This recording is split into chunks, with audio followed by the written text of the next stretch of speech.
grande joie, eh bien, Madame Valérie Boyer, députée des Bouches-du-Rhône, rapporteure de la proposition de loi qui a été adoptée, qui a été votée à l'Assemblée nationale le 22 décembre dernier, est là, ici, parmi nous. Je vous demande de l'applaudir encore plus fort. Elle va maintenant vous donner également son message. Valérie Boyer. Merci beaucoup. Écoutez, je suis très fière et très émue d'être ici parmi vous avec le ministre Santini, défenseur aussi de cette belle cause, avec mon collègue et ami Guy Tessier, député de Marseille, et avec bien d'autres qui sont rentrés aujourd'hui au Sénat. Je voudrais simplement vous dire aussi que je suis très émue de voir autant de drapeaux français qui s'agitent, parce qu'il s'agit bien d'un texte qui est pris pour des Français, pour des exactions qui se passeraient en France.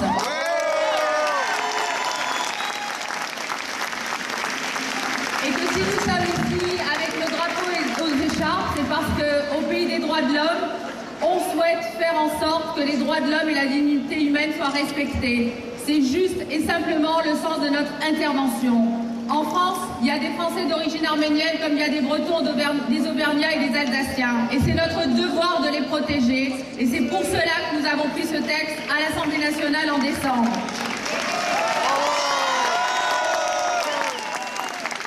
J'espère qu'aujourd'hui, le Sénat va suivre ce texte qui s'adresse aux personnes qui ne respectent pas la mémoire et la dignité humaine en niant l'existence de génocide. Il s'agit d'un moment très émouvant pour nous, très émouvant et très important aussi pour la cause des droits de l'homme. Je vois aussi des drapeaux européens. Je sais que vous suivez aussi l'actualité et vous savez que dans certains pays d'Europe, une même démarche est en train de se mettre en route parce que, à l'exemple de la France, ils souhaitent faire en sorte que les personnes qui nient l'existence de génocide puissent être sanctionnées. Je rappelle que ce texte s'inspire du droit européen et que c'est la raison pour laquelle il n'est ni liberticide, ni inconstitutionnel, mais qu'il vise à une seule chose, la dignité humaine et les droits de l'homme. Alors maintenant, formons des vœux pour que les débats qui vont avoir lieu dans quelques minutes au Sénat puissent faire en sorte que les attentes qui durent depuis presque un siècle, et en tout cas sur le plan du droit français depuis presque 10 ans maintenant, puissent être satisfaites. Et j'espère que nous nous retrouverons tous aussi nombreux à l'issue de ces débats pour espérer et puis pour commémorer cette journée importante pour la France et pour les droits de l'homme. Merci de votre présence, merci de votre soutien.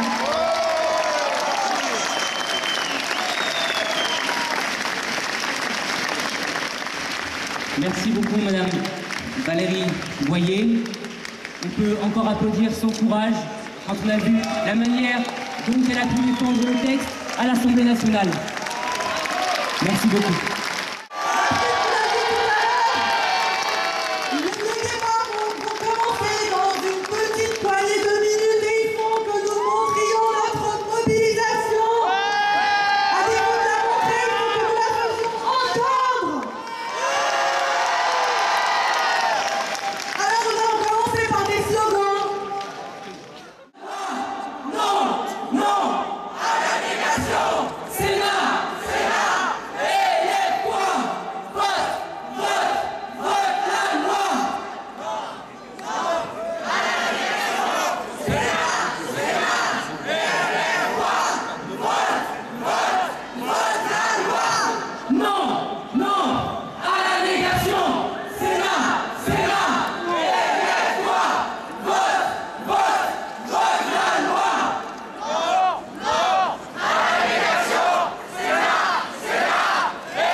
Vous l'avez vu comment ça a été traité dans les médias. On a essayé de monter nos deux communautés l'une de l'autre.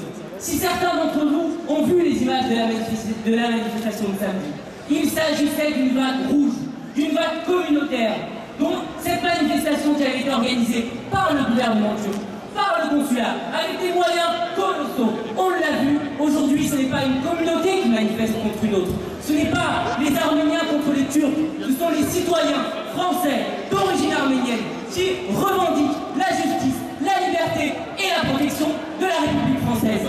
Merci.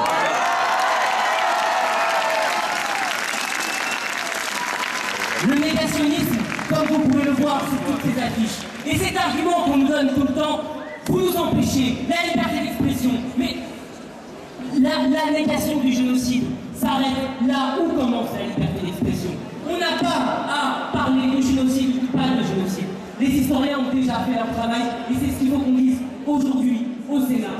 La cause arménienne est dans le bon, dans le juste. C'est le négationnisme qui est dans le côté obscur. Et aujourd'hui, nous allons encore dire au Sénat, non, non,